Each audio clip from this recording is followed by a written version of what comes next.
oba si kyo mwali muze ku bizinesi. Muga nti Mukama teyatuyitira buvuyo, Mukama yatuyitira kubeera mu harmony n'amadiini gonna. Ekyo tulina wekisoma.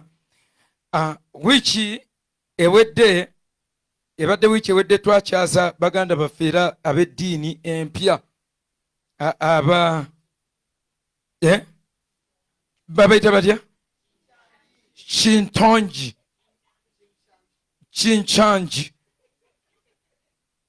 Ddiini mpya gwe nno oyinza okulowooza eddiini ti yabakoleya.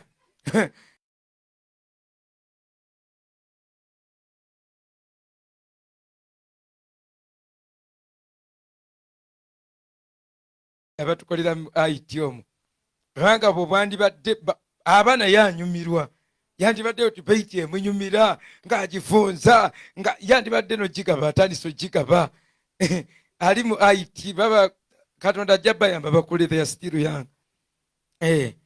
Naye twakwata ne video ya baki abajjira wano okuwakana naffe. Kati no waliwo n'eddiini bale ekiri mu Uganda kisa kinegula kyovula nze natandikidde eri mu zino ezimaze okubeera established. Kaluti bwegejja nefuna abantu bangi efuuka religion nebanga amateeka gagiprotectinga. Kakati bwemala okufuuka religion oba eddiini eba tekyakwatikako banyiniyo buli ayogera baba bajja kulwana naye kubanga baba bamaze okuwera. Kiringa ng'akabiina akababbi bwe kawera ne bakatuma insurgent group, naye bwe kongera ne kawera eba rebel group. Amateeka gatuuka nga gagiprotectinga ebeera protected by international law olw'okugejja kwayo in number. Kakati Kaluti ke kantu akatandika nga katono. Abadiventi batandika batono nnyo era basobola okujja mu auditorium akatono. Era abadiventi batuukaawo William Miller we yafiira nga bali just bagenda okwekuŋŋanya nga bali 3,000 mu nsi yonna. 3,000 ka famire omuntu omu kayinza n'okuzaala nga basanze omusiraamu nga wagudde ku musiraamu omubbi obulungi ng'ayina akola gavumenti. Awo ka famire asobola okukazaala. Kakati bassebo ne bannyabo ne bagenda nga babeerawo bwe batyo ne bagenda ababeerawo naye ne bayiiya obufirosofo ne bayiiya doctrines nnya nga ziri so strong bali era nga bazinyweza. Kati ne bayiiya n'ensomesa. Kakati bakubisa abantu ensomesa etya bawulamu groups. Omala kutegeera okufuuka omukadde obaako ebintu by'otegedde si kutegeera Kristo as such. Wabula obaako ebintu by'olina okutegeera wakiri n'otegeera emisingi gyabwe 28. Naye mu ebyo byonna waliwo ebintu ebikulu bina nga byo bwe tumala okumalayo contradictions za Ellen G. White nga bisaana kwata separatire. Abadiventi bakkiriza mu bintu ebikulu ennyo bina. Ekisooka ye sabbiiti. Era bw'okuba sabbiiti mwe temulowooza nti ebyo n'ebivumo n'obukambwe bwe basitudde na buli amusheyalingira n'amuddamu waliwo gwe bazzeemu nga bamuwemula n'omuwemula. Kakati ye akuuma sabbiiti naye okuwemula takutya. Kakati obusungu obwo bwonna bwe muwulira temulowooza nti bya buntu. Era bwe tukwata ku ddiini zino ezimaze okweestablishinga these established cults nga zifuuse religion oba nga zifuuse eddiini ziriko omwoyo emabega omuzibu ennyo ogulumbira ddala physically. Nze ne bagamba bwe nali ntandise ku bintu bino eby'Abadiventi ekiro kyonna kino nkibabuulira nga Yesu ye mujulizi nga n'olunaku lw'omusango gye luli. Ellen G. White omukazi omukyalo oyo yannumba in a form of a demon.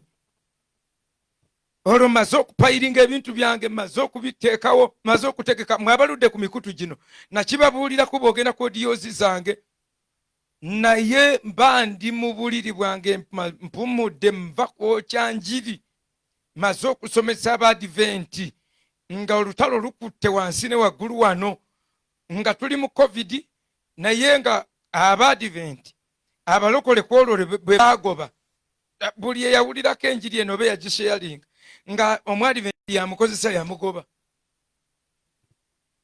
yamugoba twalina ne mwanyinaffe yali asula wali omusumba omwadiventi yamukuba ekiro ekyo era emisango fayiro weeri wali ku police post y'omu Kikoni eyo fayiro weeri reference number weeri pasita ow'abadiventi ng'akubye omulokole gwe yali asuza kukola ki yateekako enjiri eyo n'agimuwuliza ono aba agamba oyo muyaaye wammwe ebintu ko yanti binnyonnyole yagambye binnyonnyole obusungu munnaye ne bumukwata amukuba bukubi era bw'amukuba omukulisaayo yaddukira eno nga tumugamba agenda wali ku poliisi kati waliwe yagamba nti owooluganda bamukwata bwe bati wembali wa luganda lwammwe nemugamba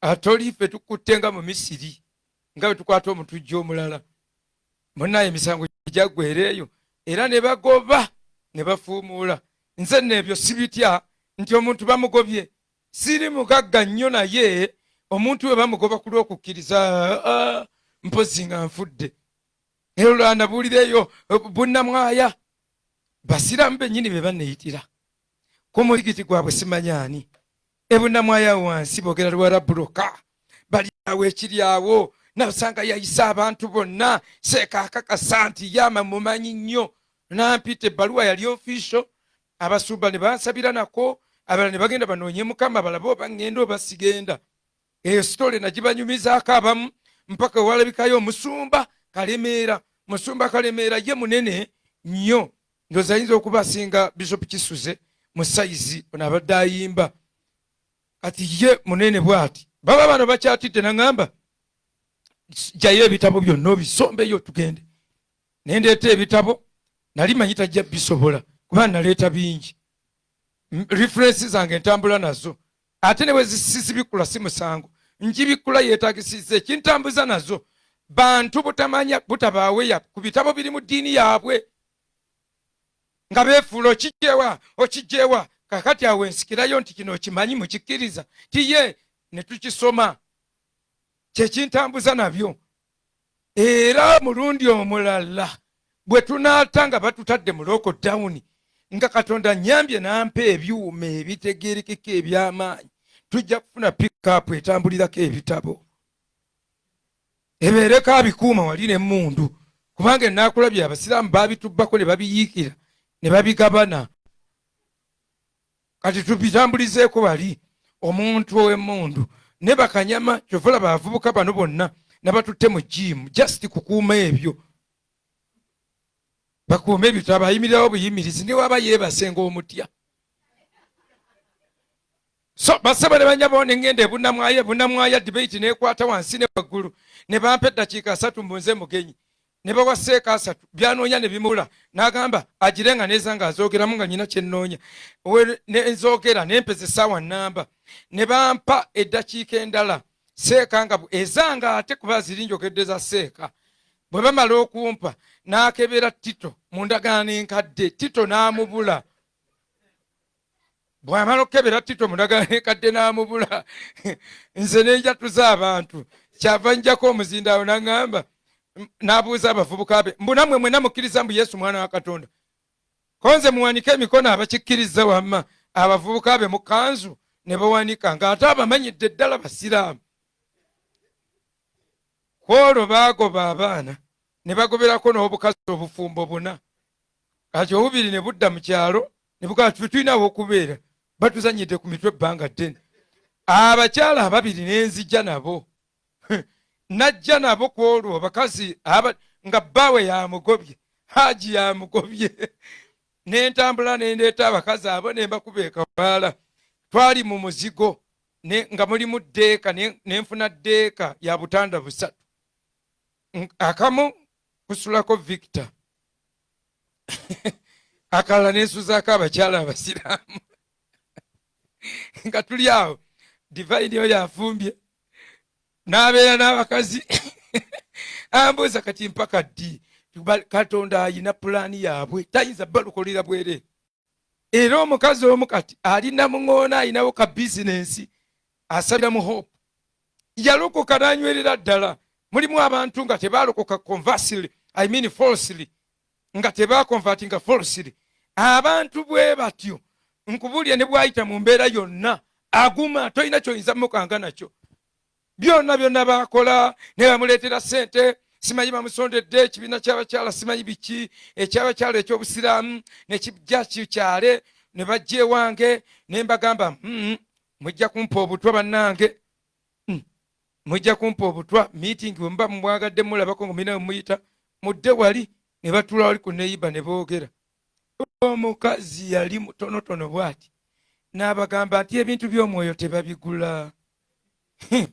Nga tamanyi na nnyo naye yabagamba tebabigula. Nange ne muwagira yawo n'olunyiriri nti yali ayagala obbigula. Peetero yali amusalidde gwa kufa ne yeenenya. Yali akimye sente agula omwoyo mutukuvu ko Peetero fa ne sente zo ko ye bannaye mbeegayiridde munsabire kireme kumbaako. Abakyala ne baddayo ne bamuvaako. Omukazi n'afiirwa obufumbo bwe. N'amala okufiirwa obufumbo bwe omulimu gwe yali akole bunnamwaya ne bagoba. N'agamba Musumba, naawe ne bw'onongoba gwe tomanyi kyayise mu mutima gwange ng'obuulira. N'agamba twabadde tutudde mu bukaaya nawulidde nga n'ekifo watandise okukwata ebbugumu nga watandise okukwata ebbugumu. N'agamba nkubuulira nze nalokose naawe ambuulidde enjiri ne bw'obivaamu sisobola. Kati abantu bwe batyo nze mbasisinkana mu njiri gye tubuulidde nga tokyalina ky'oyinza kubagamba. Ky'ofa olaba bino bye twogera twagala twogera ebintu nga bikakafu nga binywevu. Omuntu yenna mu abalokole aba bulijjo abalinda ekyamagero bino wuliriza. Naye nkubuulira oli waddembe n'obutagoberera bino bya wagguluko okusinga ku magezi go aganoonya ekyamagero. Bino byenjogera bisuka kunoonya obufumbo. Bino byenjogera bisuka kugenda ng'osamba opapula mu kkubo olaba obeewo n'olonda ekyamagero. Bino twogera ku bizinesi ya Katonda ey'okusuubula emyoyo. N'olwekyo tugenda mu maaso. Tewaba kulimba nayita ezo zonna tests of discouragement. Omusumba omu omusajja omutegeevu yakubya ssimu n'aga bwe tutyo omuliro ogwo twagulina nga twakalokoka naye ekkanisa yandikufunyeemu nnyo nga teweŋŋanze madiini. Ne mugamba nti gwe mwali mwakalokoka gwe gwali omuliro. Muzeeyi kati muli bisirinza. Suuti. Ebisirinza suuti. Babiyita suuti. Suuti. Okutali wadde nga ne bw'olinnyako mwasigala kanga bukanzi tomanga kuyafubako amafuta nkulya. Ebyo mwasigalira ekintu mukite. Gwe kyokola just refrain. Oba towagira oba togoberera simple. Ekyo kyokka. Ate nabagambirawo naye temuwulira. Nti zino ensonga bwe tuzitandika ez'ebyenzikiriza. Nkubuulira gwe tosirika busirisi. Sirika busirisi. Gwe sirika busirisi. Olinde ebyammwe bino bwe tunaabitandika. Gwe ddayo obuzimu kyaki yammwe mwesuubize bw'ogenda okulonda ekyapa ekiri mu mannya go nga waliwo yakisudde. Mwesuubize bw'ogenda okulonda ekibeere ky'ente okikame nga tekirina ku nte. Mugende ku ebyo mwerimbire mu kyaki zammwe bino tobijja. Ntandika mu linnya lya Mukama waffe Yesu. Kuba ekintu kye tubuulira tetuyigirira buyigirizi.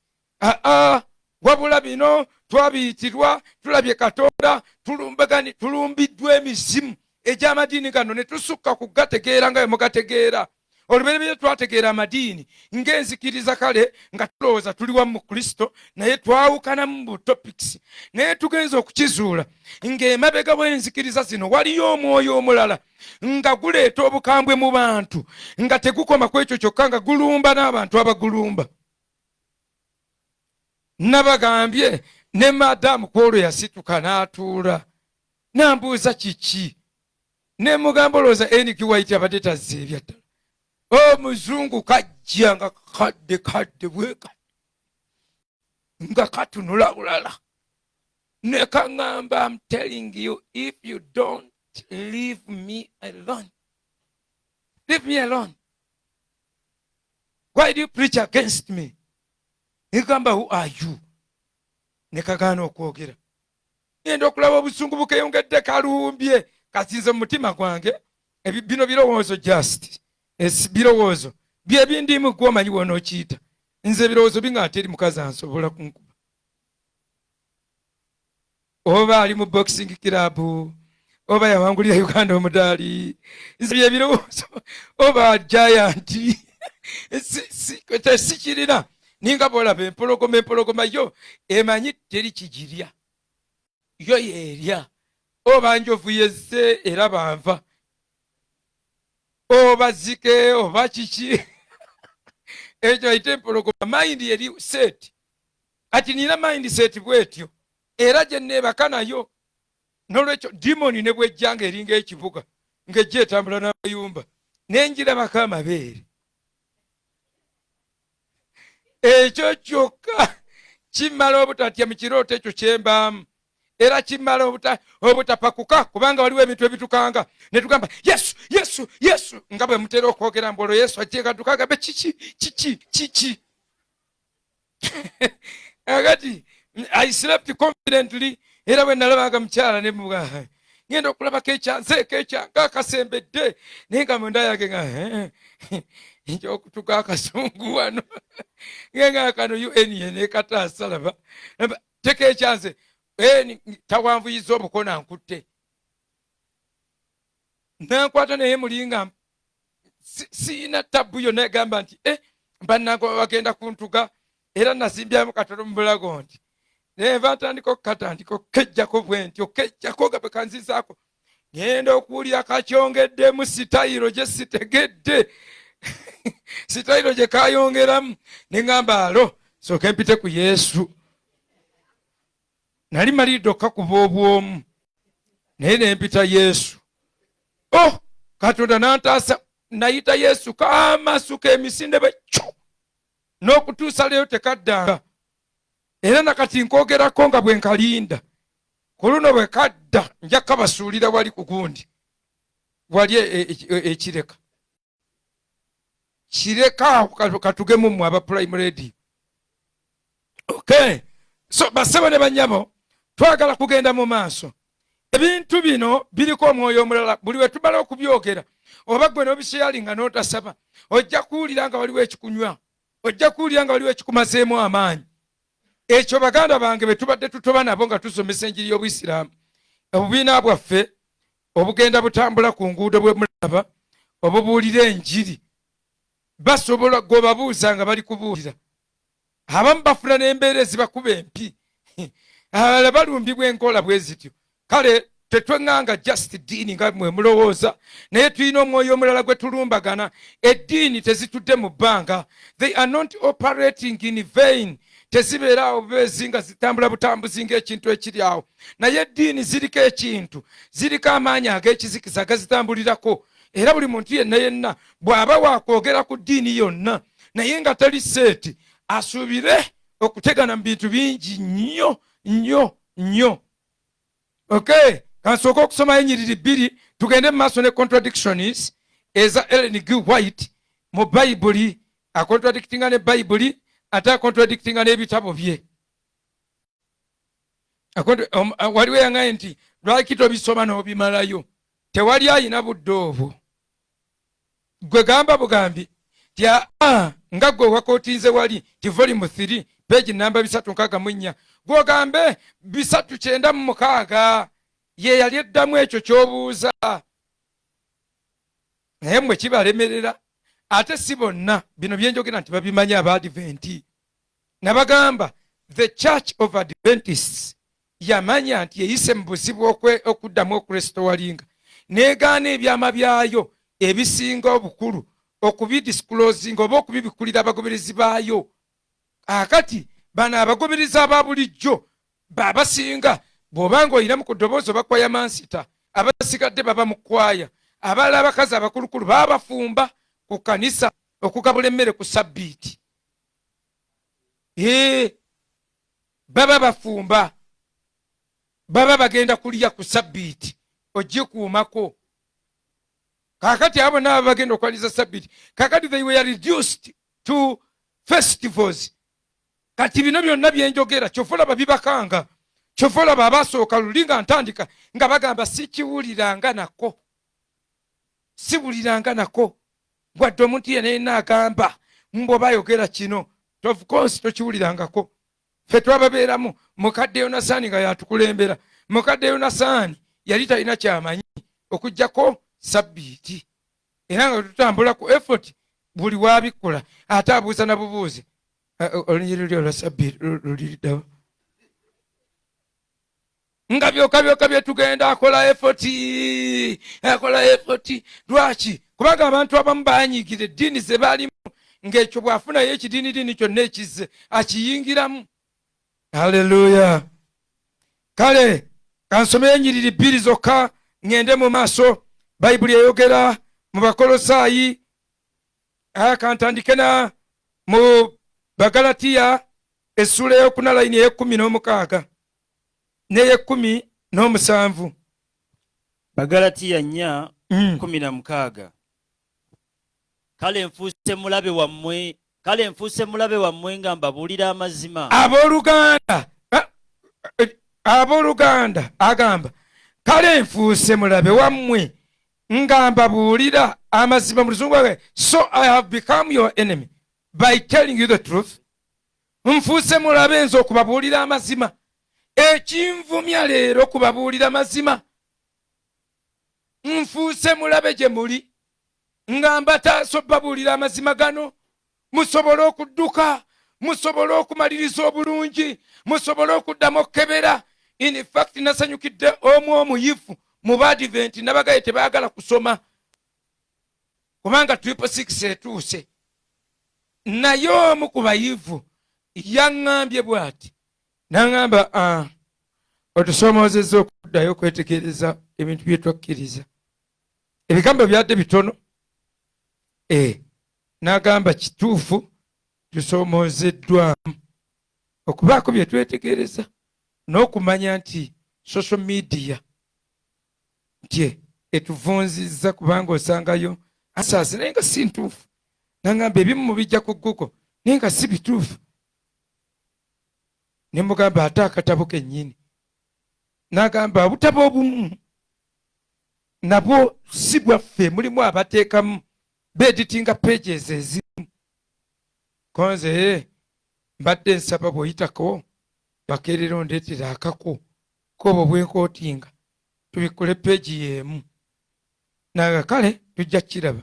Kakiriza abantu bwe batyo, oyo mussaamu ekitiibwa, oyo mbanja kwogera naye kasita ogatta obutamanya n'okubuubuuka n'otandika okwebalusabalusa kategeera weweesesasesa ebintuntu. Oyo n'amala asisinkana Kajoba, simanyi nga basisinkanye ne Kajoba oyo. Kati ate ggwe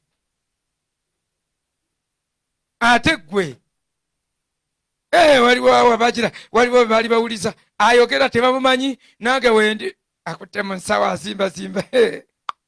Nange oyo ffe tumuwa abaana ba Sunday school eyo byabuuza.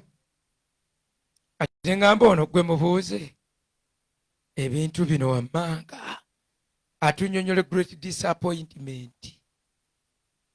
Naga ekyo kyaliwo kubanga ekkanisa baajogerako nti osimanyi byogenda okubonabonamu, simanyi ekkanisa egenda okunnyogogamu, naye nga ennyogoga bwetyo ng'owulira atawaana.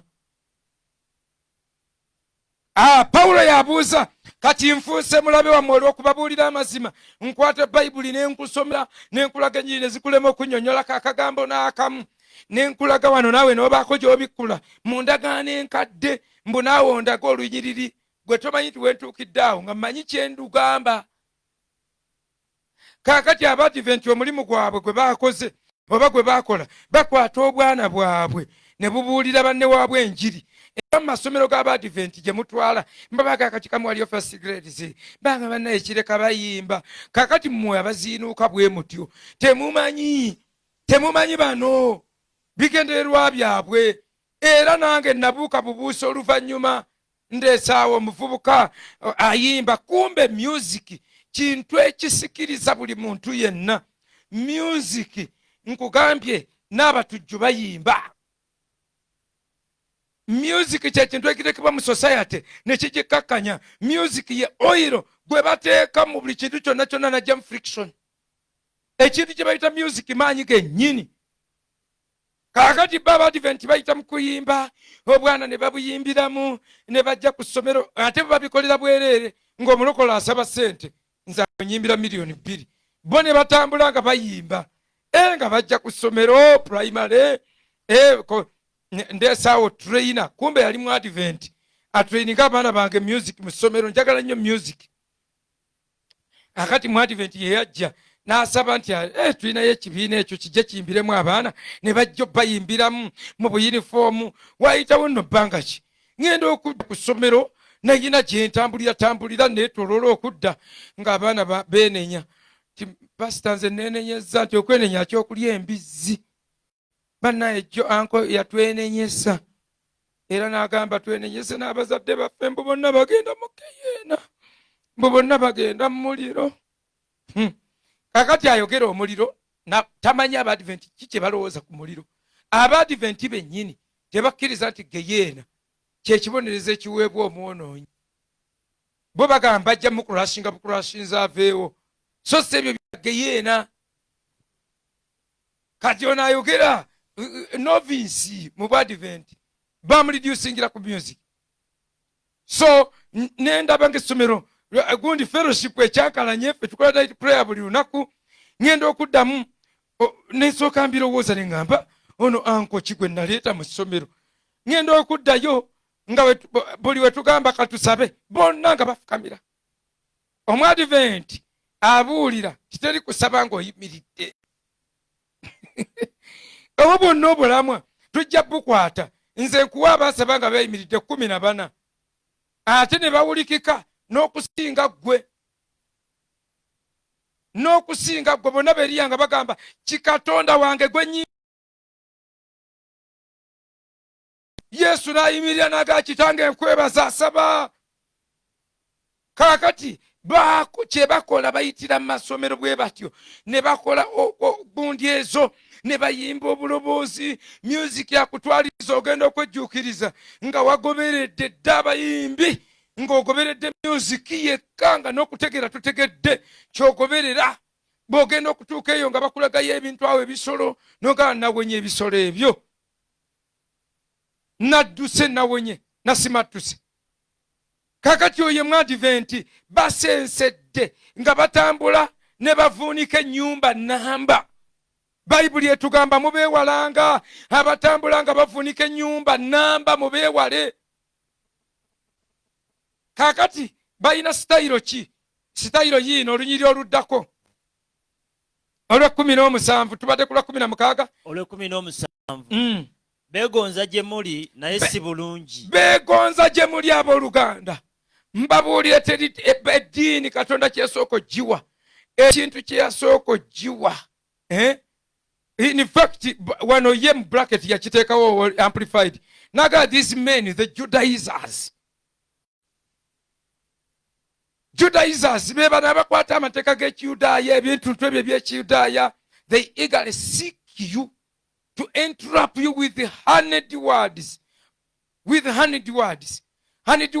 and attention to win you over to their philosophy mbu beegonza nga baagala okubawangula sooka olusoma olumaleyo beegonza gye muli naye si bulungi naye kye baagala kwe kubaggalira ebweru mwe mulyoke mwegonze nga gye bali kye banoonya kubaggalira bweru ow'obulokozi nga bokka be babimanyi bokka be bamanyi bokka be bamanyi okubala 23 ennaku ezo bokka be bazimanyi batono nnyo abo babalira ku ngalo abazimanyi amanyi okubala ennaku ezo nga baafuna obukulu oyo yabaakuze mu mwoyo okubala ennaku 23 eziri mu Danieri 8:14 eyo togendayo twazoogeddeko oyo ye mukulu oyo ye mumanyi naye balina olufilosofu olw'okwegonza these men the Judaizers eagerly seek you to entrap you from honeyed words with honeyed words ebigambo ebisigo mubisi gw'enjuki and attention to win you over to their philosophy eyo philosophy y'abantu omwami n'omukyala waliwo n'omusajja omu gwe bayita Betsi eyabyegattako nga ye mugezigezi yayiiya tukikoze tutya kubanga abantu baali bamaze okuleka ebintu byabwe ng'ebimu babisalendalinze babiwaddeyo kumpi eri Katonda kubanga enkomerero egenda kutuuka kale omukyala Ellen G. White ne James White, erinnya lya White lya bba, erinnya lya in fact alina n'erinnya ddala balimuyitanga gold naye GAULD gold kiri awo, pronunciation eri awo. Akati basebo ne bannyabo bano philosophy be bajja bagizimbazimba ne bagiyiyayiya nga bagitaddemu calculations ennyingi ennyo nga balina okubala mpaka bwe banaatuuka ku nnamba gye baagala. bw'oba olina emyaka 14 nsobola okugamba ti tolaba 2 times 7 era nenfuna answer nyinza noga 21 minus ng'olina 14 ne nga 21 minus 7 minus what 7 era nensigaza 14 nyinza noga nti 13 plus 1. So ebyo by'ogattagatta bisinziira ku kikyoyagala okuzibikira. Katonda tayinza kuddira bulokozi n'abuteeka mu kibalo ekinene ekingi ennyo ekyogattagatta hisitole ekyokulungalungalunga mpaka wonoozibikira eddibu kw'omusingi gwe mwakubwamu ogutuli oguwulenge nga munoonya okutaasa omusajja gwe bayita Mira ensobi gye yakola gye muyita great disappointment. Katonda tayinza kuteeka bibalobalo bwe bityo bifomula mbwagira. Kakati owooluganda yaŋŋambye gwe tomanyi Bayibuli egamba alina amagezi, agambye alina amagezi abalirire, atalina tobalirira. Taata wange gwe tolina magezi, naye abalina amagezi batugambye babalirire. Konze kale abalina amagezi Bayibuli egamba baliigiriza bangi, si kyo tye njigiriza. Bagamba kubalirira ki? Bagamba kubalirira ogattega ofunemu ozibikire ensobi ya Mira eya great disappointment. Bagamba alina amagezi abalirire omuwendo, era omuwendo guno lyerinnya ly'ensolo. Tubalirira ekintu eki Bayibuli kye yatugamba okubalirira, so si buli kintu kyakubala. Wema bagibala bubazi, igwe yajja n'agamba nti tamanyi kubala wema oyo agibalirira, amanyi okibala oyo. Alina amagezi abalirire, kubanga erinnya ly'omuntu oyo bw'olibala lijja kuvaamu 666. Ekyo nakibanyonyola, naye Abadiventi tebaagala kuyiga, beggalirawo. Beggalira mu bintu ebitaliimu. Babagamba kubalira muwendo gwa nsolo, era togubala ng'olumba wala wonna, togubala ng'ogattagatta, naye babala alphabets, consonants, mwoba alphabets z'olulimi Oluyudaaya be bagamba babale nga buli leeta eri equivalent to a figure. Kati nga buli muntu yenna anajja ng'agamba nti mukulembeze oba kabona nga bayina omubala erinnya lye tubala linnya lyokka, ate si mu Luzungu, ate si byagattiriza nti mu Roma visa. Ekigambo visa y'ensolo, kubanga bagamba erinnya ly'omuntu. Tetwagala muntu yenna atuwugula, tubala linnya lya muntu, si lya kompyuta, si lya ID, si lya microchip. Ebyo byonna Katemba akutteyo nnyo, buli ayabulwa okubikkulirwa n'adduka afuna ebyo. Batugamba kubalirira linnya lya muntu. Buli alina amagezi abalirire omuntu ono, kubanga erinnya lye litotolinga ku 666, nga bw'ogatta ennyukuta ezo ojja mu 666 nga sigatta nnimi. Ti visa VI is 6 mu Romanis, ate S mu Greek is also 60. Then mu simanyi simanyi mu 500. Kakati bw'ogenda ogatta nga simanyi gundi ya 10, bw'ogenda ogatta otyo 5 n'ekikumi olwo 6 n'eri 6, mbo nga bagasse nga baani abaatuula ntukole visa ne bajjamu gwe leetayo ennyukuta emu naawe leetayo ennyukuta emu muvemu ebyo ebyokwerimba. Ekigambo kya Katonda kiri clear and open. Kati obufilosofu obuggonza eddoboozi n'okwefuula okwetowaza ffe bayibuli yatulabula dda negamba beegonza gye muli naye si bulungi. Si balungi tebabalimba. Abadiventi boogera bulungi naye mbabulya si balungi. Ekyo nkibaddira mu bannange mubalaba nga bali organized of course kubanga balina leadership kye bakola nga kikulembeddwa kanso eyawaggulu. Waliwo kanso ebafuga eyawaggulu eri mu Maryland gye bafugira. Kakati kanso eyo yebagatta ate era nabo balinamu enjawukana. Naye waliwo kanso eri enkulu eri mu Maryland yebatwala olwo. Kati bo ne bakiryalinga bino ebisigadde ne bagonda otuuka ku Bugema University nga bonna oli atambula nayagala n'okutema omulanga. Naye nga bayaaye nkubuulira beegonza gye muli naye si balungi. Naye kye baagala kukola ki? Kubaggalira bweru. Buli woyingira mu Bwadiventi ogenda kumaliriza oggaliddwa ebweru. Omaliriza oggaliddwa ebweru.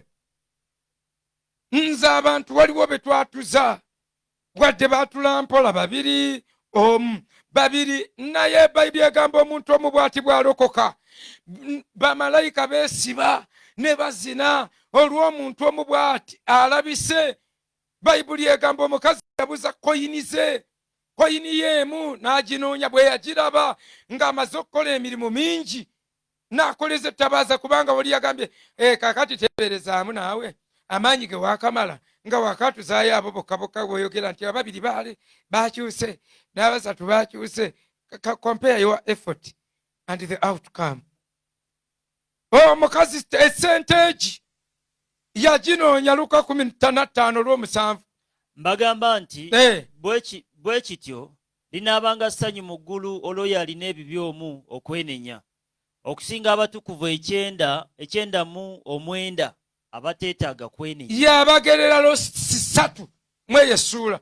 Lost sheep kati awe yali amaze lost sheep endiga 9 abazireseewo nadda ku lost coin mu lunyiriri olw'omunaana nadda ku lost sun mu lunyiriri okuva ku 21. Olunyiriri olw'omunaana. Oba mukazi ki alina elupiya 10 bw'abulwako elupiya emu ate akoleza ettabaaza n'ayera ennyumba n'annyikira okunoonya okutuusa lwagizuula. Kati emirimu egiri awo gitegeera. Lupiya emu yeebuze n'akoleza ettabaaza. Amafuta ago gonna agakwenda okukoleza ettabaaza amaze ogikoleeza bw'aba akweseza kibiriita omanyi sente ze kigula mmwe muzibeera mu kizikiza. Kati n'akoleza ettabaaza takome kukoleza ttabaaza n'ayera ennyumba.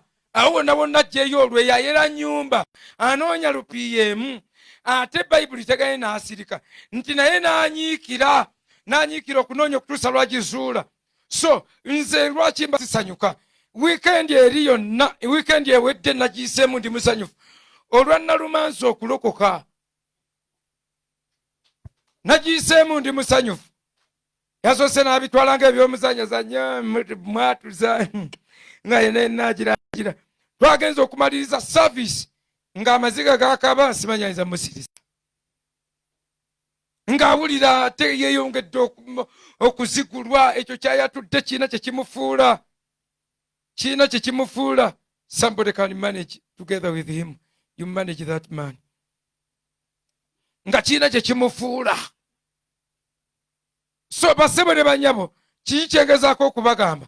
Ngezaako kubagamba nti tugenda kunyiikira, tugenda kufuba, tugenda mpaka bwe tunaazuula abateekeddwa okulokolebwa mu mulembe gwaffe.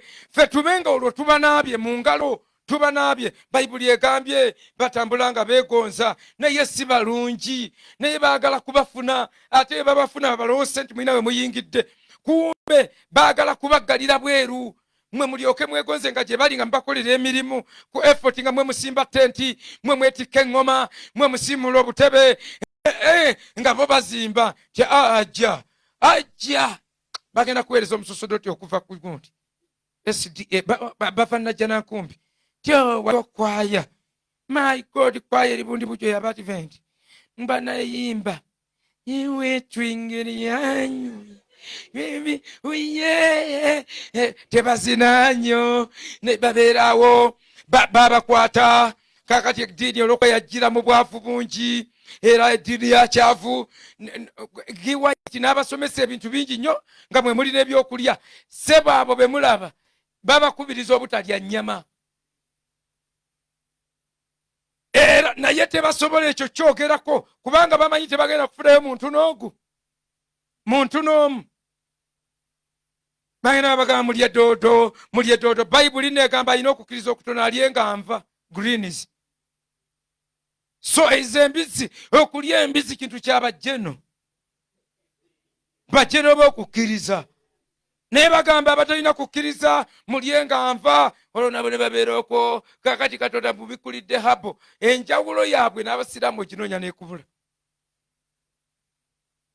habo kulya nva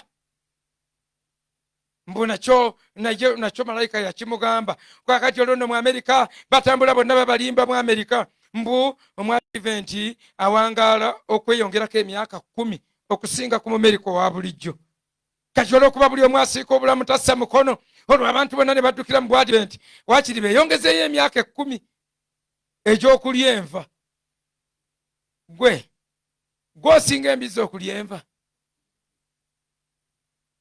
gwosinga embuzi okulya enva tuziteekewaawo ziwangaale kale ojagamba geragiranya otya omuntu n'embuzi era anti byakulya bye bitufuula ab'enjawulo so si kategore ya butonzi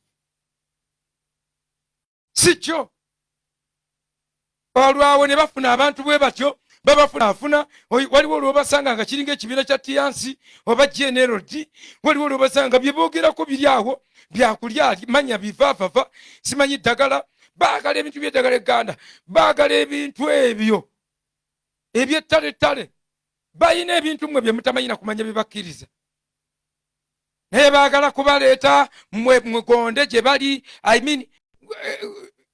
olwo lufirosofo bayibuli etugambye etulabudde mwekuuma abantu bwe batyo Bakolosaayi 2:8 nsooka eziruke ku misingi ku contradictions Bakolosaayi 2:8 mwekuume tewabeerangawo muntu abanyaga mu bufirosofo n'ebyobulimba ebitaliimu tewabangawo omuntu yenna abanyaga mu bufirosofo n'ebyobulimba ebitaliimu okugobereranga ebyayigirizibwa abantu nga Gibi agenda ayigiriza agenda annyonnyola obutalyanva agenda annyonnyola n'owulira nga bamuwaana olina ebitabo by'osoma.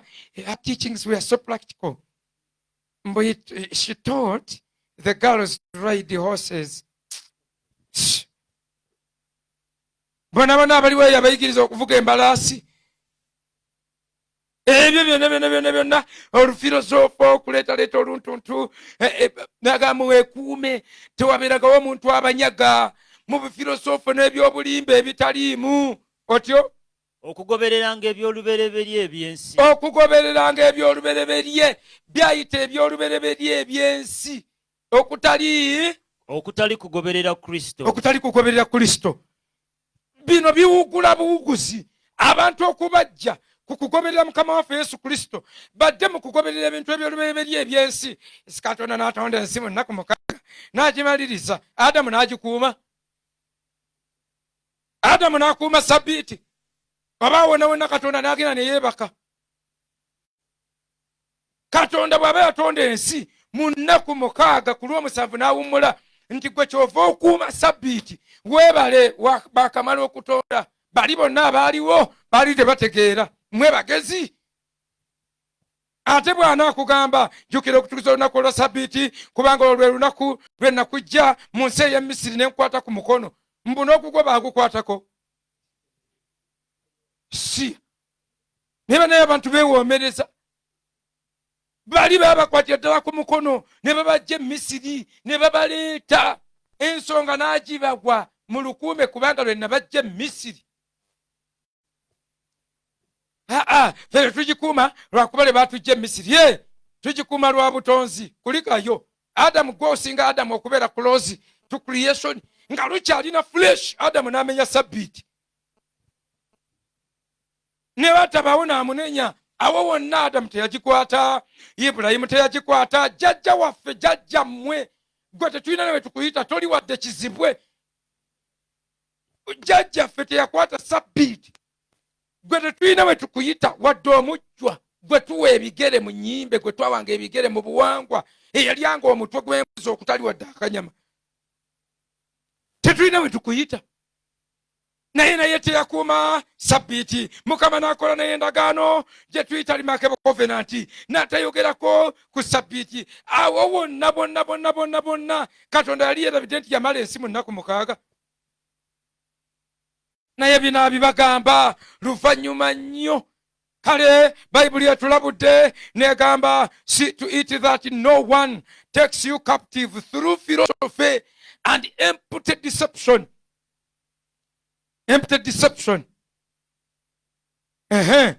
Empty deception. Wano n'atu wanagamba kita pseudo intellectual babble. Pseudo intellectual babble.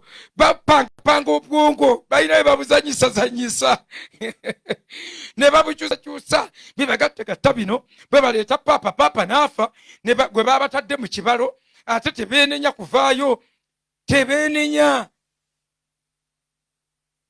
nkugambye nga boogera mu ddoboozi erikwatako ennyo bafunayo omusajja omulungi n'agenda okubasomera ebitabo bwe bakwataka leero ku Bukatuliki ne basesebbula kubanga bo tebeerwanako era Papa Pawulo ow'omukaaga era yali agenda okufa n'agamba ekigambo kino tibassebo nze Katonda ku nsi mukulu ne wansi w'ensi era ekyo byombi bagenda bigatta nga ye mukaaga obudde buweddeyo abantu buli omu ne yeetereza buli omu ava wagamba nfudde nkole ntya kale abagenda okuyingira obwadiventi mudde wali mu tenti eri babawe ne soda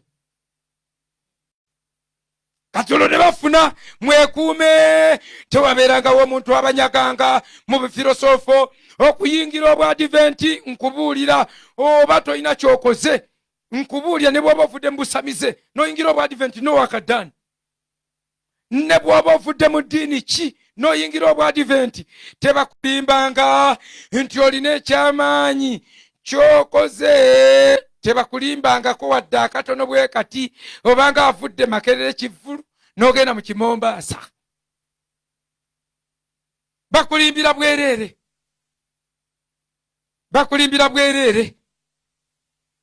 oba avudde mu Kimombasa n'ogenda Makerere Kikonyi ekyawansi bakulimbira bwereere obanga abooluganda abaali bali awo beeyagala bawoza ba diaspora fe abooluganda lize nkubuulye kati ffe ng'aba diaspora ninga ye diaspora nsi ki nembabuuza mu diaspora wa kyati ono abeera Burundi ffe tugira Rwanda awo nawo wentambuza ebigere nsalo ze zitutawaanya awo nawo namwe muli ba diaspora bagenda kunyiigira mwe mulinga bannayuganda era ekigali oluganda lwogerebwa boogera wali Luganda mu diaspora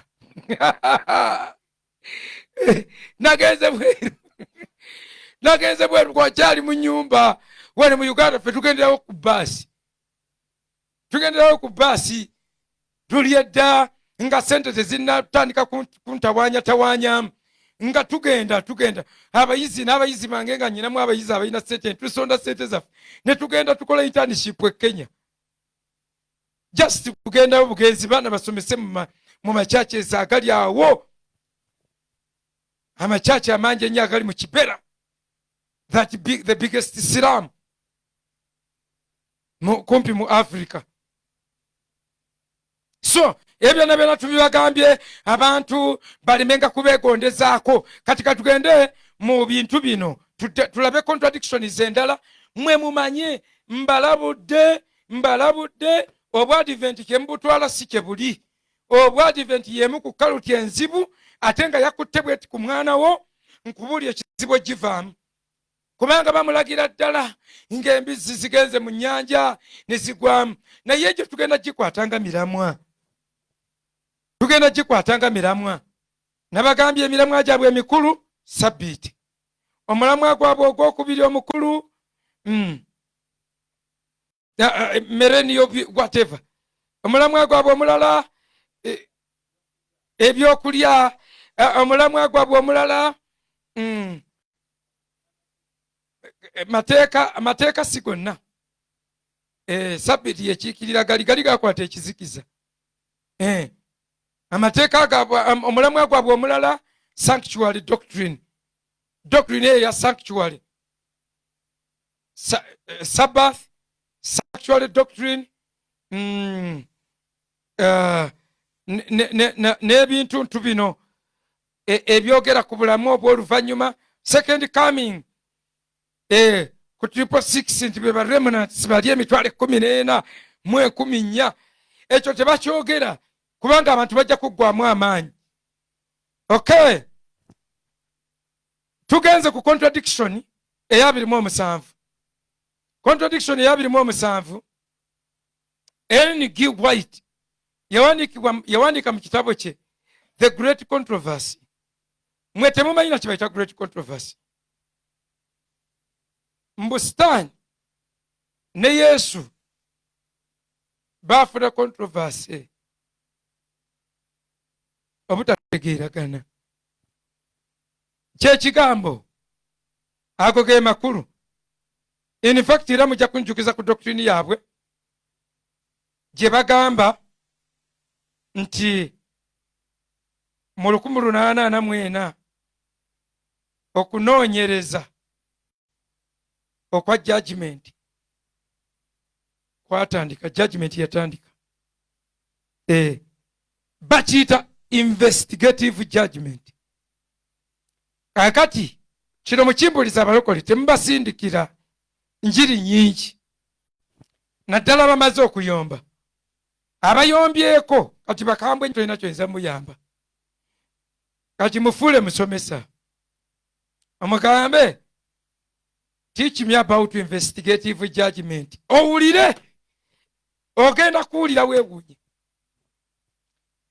Mu mateeka tetulina kintu kikwataganya bibiri. Investigative judgment. Judgment and investigation is. Omulamuzi nga judgment amidst investigation. Omulamuzi wa police. Kakati mubabuuzeyo kimu kale ekyo.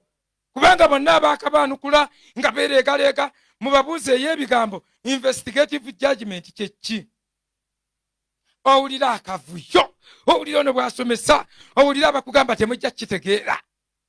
Nakibuuza omu ku radio n'aŋŋamba ekyo abaana abawere abaakajja bakyuke. Pawulo yagamba tubawenga mata. Konze kale nze mbuuka abawuliriza mulimu abakulu nabo bawere. Oba gwe abategeerera tobitegeera. Ne ŋŋamba abawuliriza muwulidde. Congregation yonna noono yekka ye mugezi ye mukulu mu mwoyo. Gwe mubabwe mukibabwe. Mbu investigative judgment mbabuuze yatandika ddi. Abo abampembe kyova owulira nga balwana ne Geyeena. Tebaagala gamba muntu Geyeena kibonezo kya lubeerera. Tebaagala kukkiriza ebyo. Bo bagamba omuntu bw'afa ti omwoyo gwe tegugenda mu magombe tya gwebaka. Era ne bakuwa ennyiriri is asleep. Mwana yeebase. Kati ebyo byonna tebabibagamba. Babuulirako buno obw'okungulu ne babafuna. Ogenda okusanga omusajja omukulu kale kati ndi mu adventi twayingira obwo. Nedda ssebo oli musibe oli bweru. Okay, tuli mu kitabo The Great Controversy page 266 edition eya 1886 kubanga birimu editions ez'enjawulo nazo tulina zikootinga. Waliwo yadde akootinga edition endala naganze nga sikyendabawo ne mugamba eyo edition si ye nasomye edition bwetyo girina kale eyo yo sinnagifuna kati yali agala kunkwata obujega. Okay, ogenda kusoma mwana wange va ku kigambo as sins mu quotation. As the sins of the people were anciently transferred in figure to the earthly sanctuary by the blood of the sin offering, so our sins are in fact transferred to the heavenly sanctuary by the blood of Christ. Great Controversy, page 266. Okay. Agambye, as the sins of the people were anciently transferred in figure. Ng'ebyo by'abantu edda ennyo bwe byatwalibwanga mu ngeri yo figurative, mu ngeri y'okugereesa oba tukire ebitaali bya ddala to the earthly sanctuary by the blood of the sin offering, nga bitwalibwa omusaayi nga bijjibwawo omusaayi gw'ekibi, I mean ekiweebwayo ekyekibi. So our sins are in fact transferred to the heavenly sanctuary. Okay, ebyo biri mu kitabo ki? Great Controversy, page 266. Edition number? Edition 1886. As anciently the sins of the people were by faith placed upon the sin offering, and through its blood transferred in figure to the earthly sanctuary, so in the new covenant the sins of the repentant are by faith placed upon Christ and transferred in fact to the heavenly sanctuary. Mu Great Controversy, page olwazemu page 221. Akyongedde kubanga oli ayinza okugamba ekikulu asoma alabayo akantu kikamu n'atategedde na bya wansi. Page eno ndala kati tuli ku page 221 en edition ndala mu edition ya 1911 basebo ne banyabo. Bayibuli bwetyo si bwetugamba, Bayibuli egamba kirala. Mu Yokaana ekisooka 1:17 I mean olunjiro lw'omusanvu. But if we walk in the light as he is in the light, we have fellowship with one another. Naye bwe tutambulira mu musana nga ye bw'ali mu musana, tussa kimu ffekka na ffekka, n'omusaayi gwa Yesu omwana we gutunaazaako ekibi kyonna. Kati awo tewali transferring. Mbwe ate ne babitransferinga ne babitwala mu ggulu. Kati kino kyagambye nti as we are transferred in the earthly sanctuary, so in the new covenant our sins, the sins of the repentant, by faith are placed upon Christ and transferred in fact to the heavenly sanctuary. Bannange ekintu kye bayita sanctuary tebatwalangayo bibi nga ne kabona ne bwagendako ng'aliko ekizibu, baafiirangayo ne kibaleetera n'okwambala amakoma amawanga n'endege, ng'endege bw'evuga ne bamusibako n'ekijegere, nga singa afiira mu sanctuary bamusikayo obusisi. Lwaki baba tebategedde kimusa? Gwe tosomangako mu kitabo ky'Abaleevi essula 10 olunyiriri olusooka ng'abaana baatwala butwazi Justina mu luggya omuliro ogw'omuzizo ne batwalayo butwazi muliro, abaana 2 Nadabu ne Abiku. Kyova temutuuma na mannya gaabwe. Awo Nadabu ne Abiku abaana ba Aloni ne baddira ebyoterezo buli muntu ekikye, n'ateeka omwo omuliro, n'assaako ebyoterezo, n'awaayo omuliro omulala mu maaso ga Mukama gw'ataalagiranga. N'awaayo omuliro omulala mu maaso gwa Mukama gw'ataalagiranga otyo.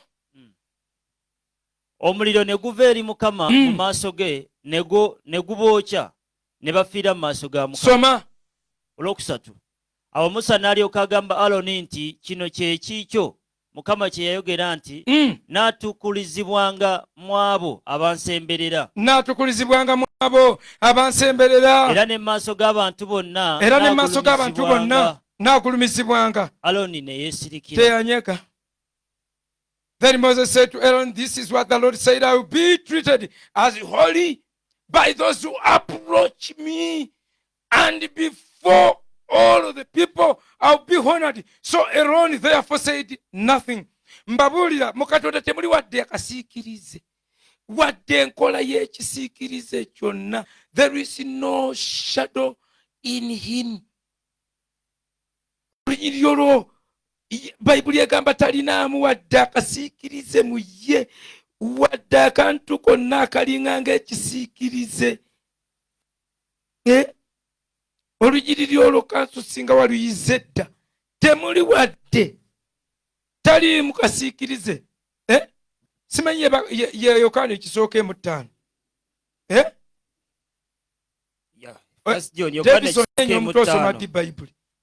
Yokaana ekisooka emu ttaano. Ne kino kye kigambo kye twawulira ekyava mu ye. Na kino kye kigambo kye twawulira ekyava mu ye. Era kye tubuulira mmwe nga Katonda gwe musana. Oli musana. So mu ye kizikiza temuli n'akatono. Temuli kizikiza n'akatono. Mu Luzungu agaye, this message of God is promised revelation which you have heard from him and now announce to you that God is light. He is holy. His message is truthful. He is perfect in righteousness, and in him there is no darkness at all. Mu bracket naga no sin, no wickedness, no imperfection. Kakati aze kyokate mujja kwekuba ati endobo bwe tunaatuuka mu maaso eyo nga tuuse mu buziba obw'okusomesa ate ekirala ekyaliwo mu 1800 mbwe ate ensi bajja ne bagitukuza ne bagirongoosa nanaaza wano. Okay, kakati bassebo ne banyabo mu Katonda bwe mba temuli kizikiza, gw'ogamba otya nti ebibi bye twenenya ate bigenda mu ggulu. Ekikubyeyo sitaani naye nkubuulira muganda wange, bagobye sitaani lwa byonoono, mbwe ate biyitawo buyisi, ebibi ne byambuka mu ggulu. Katonda abali awo nga bizze, gundi ava kuneenenya nga biyingidde amutuulaawo. Siya, lwaki mutusirwaza obwenkanidde awo? But through his blood, the forgiveness of sins in accordance with the riches of God's grace. Controversy, the great controversy. Page bibina biri mu lumu 19:11. By faith the sins are placed upon Christ and transferred in fact the heavenly sanctuary to the heavenly sanctuary. Mbu atukuvu heavenly sanctuary. Mu Advent omanye ekigambo sanctuary. What is a sanctuary? A sanctuary is made up of 2 apartments, the holy place and the holy of holies. Bayibuli egamba mu Baebbulaniya essula ya 12 layini eye-14. Baebbulaniya 12:14. Mugobererenga emirembe eri abantu bonna n'obutukuvu, awatali obwo tewali aliraba Mukama. Ffe gye tugenda mubanga bagamba ebibi byatusooseeyo. Heavenly sanctuary, kyova olaba ekintu kya sanctuary ekyo doctrine nene nnyo mu Advent. Heavenly sanctuary is a big doctrine. Era kyawukanira ddala ku bakristaayo bonna. Omuprotesita takkiriza bwatyo, mukatuliki takkiriza bwatyo, ffeffera tukkiriza bwe tutyo. Ani abireeta? Bates White James ne mukazi we Ellen G. White be babireetereza basere bafubirizo ensobi z'oli munnaabwe eyalimbanga, be baleeta sitole ezo. Kale basebo ne banyabo, njagala kubagamba nti ekintu ekyo si kituufu. Ebibi tebiyinza kuyitawo ate ne birumba ne bigenda mu ggulu. Omusaayi gwa Yesu gwatunazaako. Eyo sitolo oli bw'agikunyumiza ne waaba aliizoninga atya, tomukkiriza, tomulwanyisa naye tomukkiriza, towuliriza na kuwuliriza, mukuba omugongo. Funa ebbali si maaso ge, funa ebbali naye ng'akulaba owande. Tokkiriza sitolo eyo. Omuntu omwedda yali anaatera okumatiza ku kintu ekyo, anyinyonnyodde nnyo, bali bamuyita Saamu, muvubuka oyo nga mu 7th day nnyo ku kanisa y'e Nansana, nga yali amanyi nnyo okubala. Kaakati nga asoma ekatikamu, kaakati nga abala nnyo n'ampisizangamu. Kati logarithm zansumbuwa nnyo ng'alina we babala ate n'obala nkodde emabega ate simanyi waliwo byobigatta ate wobitoola. Logarithm ne zinsumbuwa nnyo, kakati ne mweyambisa nnyo, naye ng'ayagala nnyo okubuulira enjiri. Kati yammatiza ku guntu ogwo nanga nti ne bitwalibwa. Kati bwe bitwalibwa oba bikugiddwako wano oba omaze, tebayinza biteeka ng'embuzi eri yagenda mu kubula biki. Kati bwe yannyonnyola ebintu ebyo ne mpulira nga mbirowoozaako. Ate bwe mbuuzaako ku pasita, bapasita nabo bali awo, tulina abo pasita nabo bayiya lubuto banoonya kyakulya naye talina kyamanyi. Gwe mbuuzaako agamba genda mpola ate naye tasomesa, awoza genda mpola. Bagaye mbadde nyangu bwangu y'okunimba. Abaana bano bantwala bannimba bambuulira ebintu genda mpola. Owedde kaize kwebuuzaako ate mpedde. Naye Katonda nandabula, yandabula atya? Ne ndoota nga omuvubuka y'omu andeetedde essowaani y'emmere naye nga kuliko paati nga kuliko kalimbwe. Ne mugamba ebintu byo mbigaanyi, ne mbigaana bugaanyi deliberately, naye si lwakutegeera. Mpaka bwe ntuuse ku kutegeera leero ne nfuna ku bitabo omwoyo gw'obunnabbi omwoyo gw'obunnabbi, ebitabo bya N.K. White, ne ntegeerera ddala ng'aba n'abantu bafu bwe bati. Ebibi biba transferred mpaka mu ggulu. Lwaki Kristo gy'atudde bo balowooza mbu yagenda nabyo, mbu yagenda yeetisse. Kati tebamanyi musaalaba. Buli woyogera bw'otyo nti biba transferred mpaka mu ggulu. Oba obuusa olugendo lw'omusaalaba,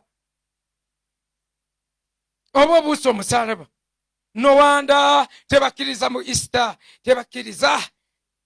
And they don't celebrate Easter. You don't have a reason for celebration. Lwaki mwebyammwe biyita buyisi mpaka mu ggulu. Ku musaalaba ne kukolwako ki? Bayibuli egambye etya mu Yokaana? Bayibuli si mazima. Kyova olaba tebaagala Pawulo abo boolaba.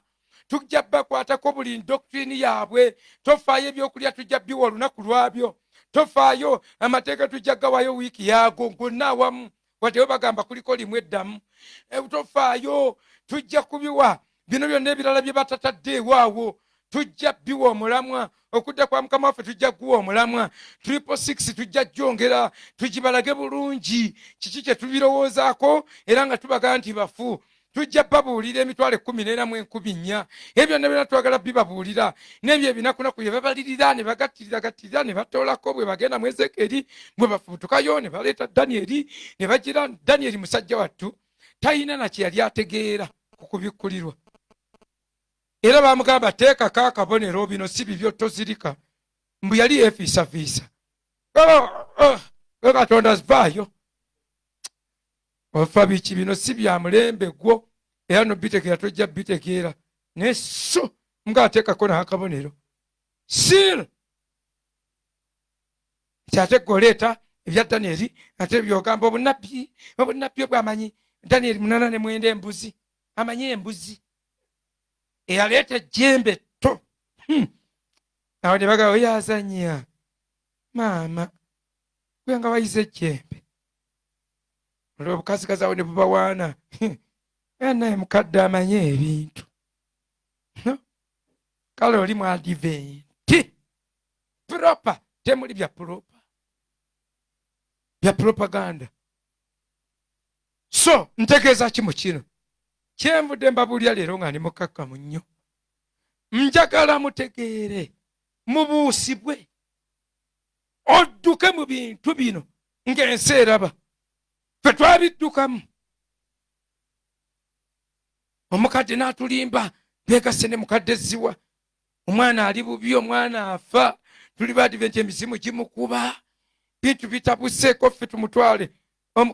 Mukadde ziwa ne batulimba ne bagamba nti omanye okubatiza, mwabatiza kufu nga mukyali mu Protestanti. Tye katukoze tutya? Anti katuli eno tugenda batwala tubabatize, kijja kusigala mu nnyanja. Tosobola kubuuka maanyi ga musaalaba ng'ogoogerako mu kugereesa bwe weewaana ntokusa Easter. N'abalokola abamu ne beegoberezesa. Mumanyi gye byava? Bakopperera okuyiga, bakopperera mbolabo beefuula abasomye. Si kirungi kupretendinga. Don't pretend. We don't celebrate Easter. Badiventi be bakibagamba ekyo, era abalokole temukikwata wadde n'akamu. Mbwate Amunoni simanyani eyatuula mu muti Nimulodi kyebava tebakira ogwo omuti mugulaba ogwo. Mumanye ekyama ky'omuti ogwo. Nimulodi bwe yagira n'atuula mu muti. Bwonna obwagwa isitolo obukasikaze bwa my God. Obikudde ebyamataata bikula munnaffe bakkuse. Bikula kyama ki? Nimulodi n'omuti ani asinga? Ababbi tebatuula mu miti. Muti kyo omuti Nimulodi kwe yatuula gufuuka gutya ogw'entiisa ennyo n'okusinga omuti kwe bakumira Mukama waffe Yesu. Muve ku sitole zitalina na gye zibalaza. Mwe mmanyi amatabi, ekyama ky'amatabi okimanyi? Akunyenya amatabi, baaganyenya Yesu ng'agenda e Yerusaalemi. Omuntu bw'aganyenya abazizza musango ki? Waliwo paapa, waliwo paapa. Ebyo ebintu tebibagasa. Muve ku ebyo ebintuntu ebyogerebwayogerebwa okubula ebinafu ebitalina maanyi. Bayibuli egaate bye muzembye mwagala okufugibwa. Tokkiriza sitole ezo. Celebrate Jesus every time you need. Celebrate Jesus. Ne balira engoye zaabwe oba mwaza engoye muzaale, ne banyenya amatabi oba banyenyeza amatabi. Abantu baganyenye lwakuba abaganyenya ndaba talina celebratinga kintu kyotalina. Muntu anyenya amatabi abanga gwe baga nti kolayo akabaga nti akaliwa ak'okufuna emmotoka n'akola akabaga nga talina wadde eggaali. Kyekizibu kyokka ekiriwo. Mukatuli kyonyenya amatabi wala okuko oyina Kristo. Kyonyenyeza tokirina, bwe buzibu bwokka. Nonyenya amatabi meerere. Therefore onyenya empewo gye twalekera amatabi yo tebwetakkiriza Yesu eganyenye. Naye ng'ezo eza sitole eki gondi n'aleeta omuntu eyatandika ekintu kino bamuyita gundi baawubanga olusansa nga balina katonda gwe bayita Zeus nga ne balufuubira Zeus. Bwera Zeus kitegeeza olusansa olunyenye. Buyisitole bwonna temusobola leero okutulimba. Ffe tulina lost books zonna, ffe tulina ebitabo, the great historical books. Bajjajja baye byafaayo. Ngani Josephus, Eusebius, kati ojja mpola ojja kootiga lyeddanga mutulimba n'ebitabo. Naye buli gutabo gwonna ffe sente zaffe tuzimalira mu bitabo. Bwekutamira bye twatamiira. N'olwekyo bassebo ne bannyabo njagala kubakubiriza baganda bange bannyinaze mwenna. In fact famire yange nayo yalibwakokko Abadiventi abatonotono naye tugenda tubajjayo. Akaana omuzimu kukakuba atona atugamba bwe tuddamu okukabatiza ne tukamuwa. Bakateeka mu mazzi kavayo kataamye naye kasooka kakubayo nasaani ku ttaka. Ziwa emisinde egyali awo kwaya tetwaddamu nagira. Twakutuka n'omwana omujja ku kidiba gye babatiriza. Nze nga mpulira amaanyi gampedde namu. Ng'aba n'abasajja tebalinaamu nankani n'okusaba wakiri tebandidduse ne basaba entuga akyalemeddewo.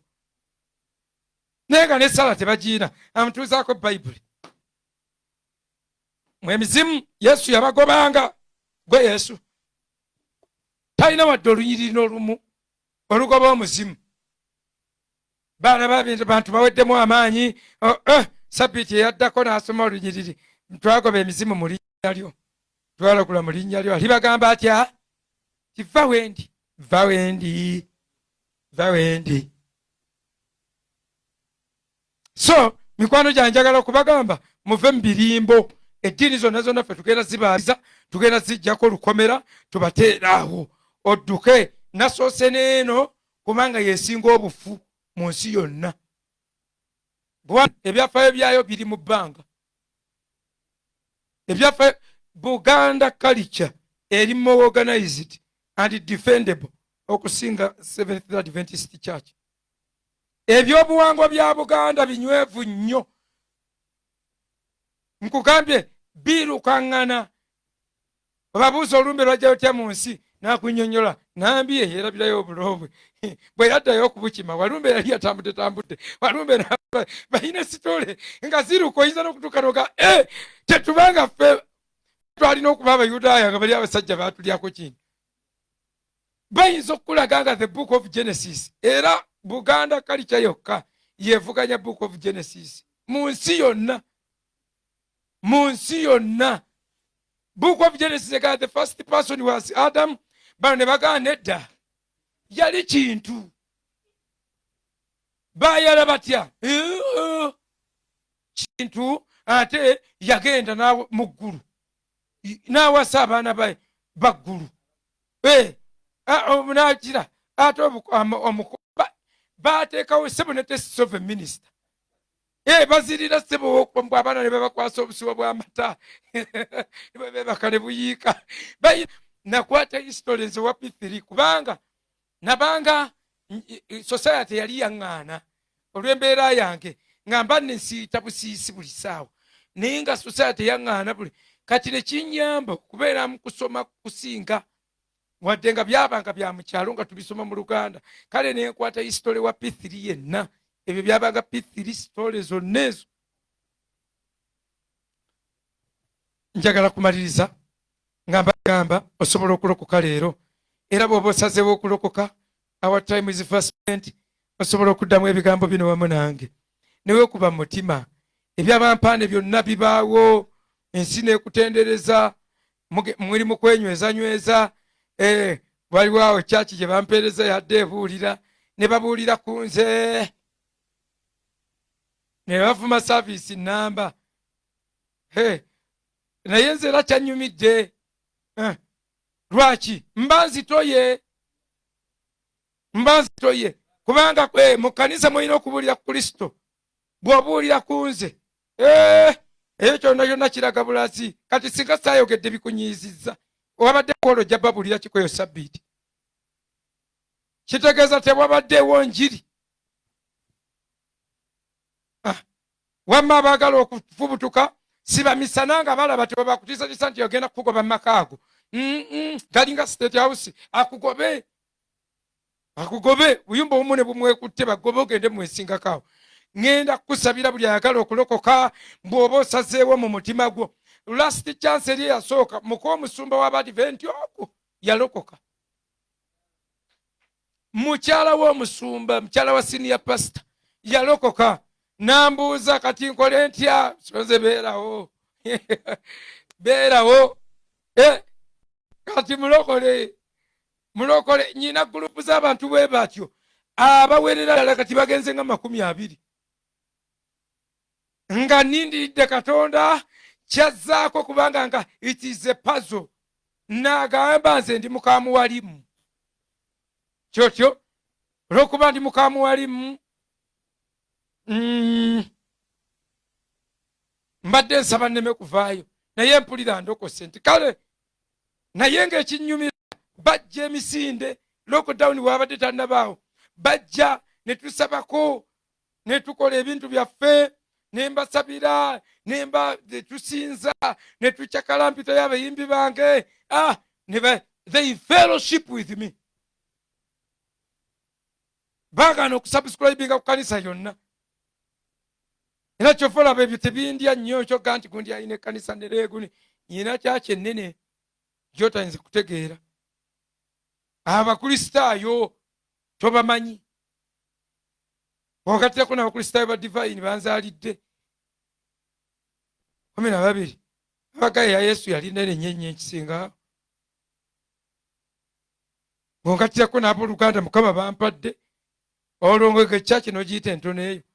Kale ddamu ebigambo bino, gamba ntya Yesu, olwaleero mpulidde ekigambo kyo nenzikiriza n'omutima gwange okuweebwa obutuukirivu, era njatula n'akamwa kange, ndokose, sangula amannya gange mu kitabo ky'okufa, ogawandiike mu kitabo ky'obulamu. Nsonyiwa buli kibi kyange, ndokokedde ddala. Kati nze mbasabira bino bye ngenda okusaba tobiddamu. Nze omukazi eyampitayo nga ngenda okulokoka yanzisizaamu ebintu bingi nnyo nga simanyi. Yaŋŋamba buli ayagala okulokoka, vaayo ojja oyimirire wano ozibirize amaaso ddemu bye ngenda okwogera byonna. Kati ate bwe natuuka awo kumba akyusizaamu ku pulogulaamu katono. Kati n'agamba waliyo omulala yenna, konze waliyo omulala yenna. Nga wandyetaaze okulokoka, konze nga wandyetaaze okulokoka. Naawe vaayo weegatte kwono, konze naawe vaayo weegatte kwono. Anti yagala byonna mbiddamu. Naye nze mukati mwe mbayimiriza bino bye njogera toddamu. Nze kusabira. Taata mu linnya lya Yesu Kristo Omwana wa Katonda omulamu, nkwebaza olw'abooluganda abakkiriza okulokoka. Nkwebaza olw'abantu abo abasazeewo okuva mu ddiini nga bagamba ekimala kimala, tetukyayinza kutuula mu nzikiza eno nate, kubanga amazima bwe gajjirawo ogatoolera. Amazima galinga maanu, tebagiterekanga. Buli agiterekanga ng'ekeera evunze. Enjiri bw'ona ogitereka n'ogamba birowoozaako bajja kukola putinga, bajja kwekyazisa, balambula, balina komitimenti, bagaba obumere, bajja kweweesa obuntuntu. Naye bw'obanga okkiriza olwaleero, nkusabira mu Kristaayo, nkwaniriza mu bwakabaka bwa Katonda. Taata akwambaza obulamu, Mukama akwambaza amaanyi, Mukama akwambaza ekisa, akuwa embavu osobola okuyimirira nga tolimbibwalimbibwa, nga tosetolinga ku buntuntu. Bayinza okuwayo obukooti obwaseemu n'oganza eyo, tokkiriza ebyo byonna, sigala ng'oyimiridde ogambe Katonda nga bw'ali omulamu, nze ndokose. Taata tukwebaza, mu Bayibuli temuli ddiini yonna, temuliiko kyoyagala abantu bonna batuuke oku Seventh Dika, oba bakatulike, oba baprotestinge, oba basiramuke. Ebyo byonna tubyogera mu Bayibuli, era buli alina ekigambo kyonna kye yeeyita nga si bulokole ali bweru wa bulamu. Kyenva nkwebalirira Mukama, abo abazze gy'oli bateekeko olukomera okubeerawo okwo kubatayize, bakutuleko buli mpitambi yonna, banaazeeko buli mpitambi yonna n'omusaayi gwo. Mukama mu ggulu tugenda okutuukayo, ate bana baga nti ebibi byaffe tugenda bisanga mu ggulu. Mbw ate tugenda bisanga mu ggulu. Kwegayiridde ekyo tuyambe, bayambe babeere ne mayindi gye tugenda watukuvu, ate watukuvu wabeera ebibi. Olw'enjawulo ki nabana abagenda okukuba sitaani ate mu kibuga ekitukuvu amayinja? Nga lwaki seeberera eno mu Uganda awatali sitaani? Eno olinnyo ennyonyi n'ogenda omukube? Lwaki musomooza entalo oba yadduka n'agenda yeemaka abeera eyo? Mukama nkwebaza olw'abo abalokose. Byonna mbisabye nga nzikiriza okuyita mu linnya Yesu Kristo Mukama waffe. Amen. God bless you. Thank you very much. Ati bw'obanga olokose, Reverend ogenda kubawa essimu eyo bagiteekewo. Abalokose ogenda kukuba ssimu, ŋŋambye balokose. Abalokose ogenda kukuba ssimu eyo gye bagenda okuteekawo. Abayina ebibuuzo ng'obuuza politire, osobola obibuuza ku ezo ennamba, oba bibuuza bakwano baffe abo aba basharingidde enjiri. Then ate abalina ebivumo, tulina mukwano gwaffe Looya yasobola obyandolinga n'abisootinga bulungi, kuba gye emirimu gyabwe. Abikwe ng'akwawulirawo asobola okulabula nti guno nno musango gw'obozizza, that is character gundi defamation, that is defamation, that is why asobola okugenda ng'akwawulira. So ebivumo wakanso, oba olina enamba ya PC ng'olina kyoyagala okunvuma, kibavuma ekyo bajja kukintuusaako, tusigazeewo engeri ya protocol eyo. Ebivumo God bless you so much. Mwebale nnyo, mwebalire ddala. Musharinge message. Bwaba kuvumye nnyo nange manya banvuma. So musharinge message ate musabire obukuumi abadiventi bakambwe n'okusinga buli muntu yenna n'okusinga abatabuliki bakambwe. So share the message. Mukama abatuwere nnyo omukisa. Tusikana olunaku lw'enkya.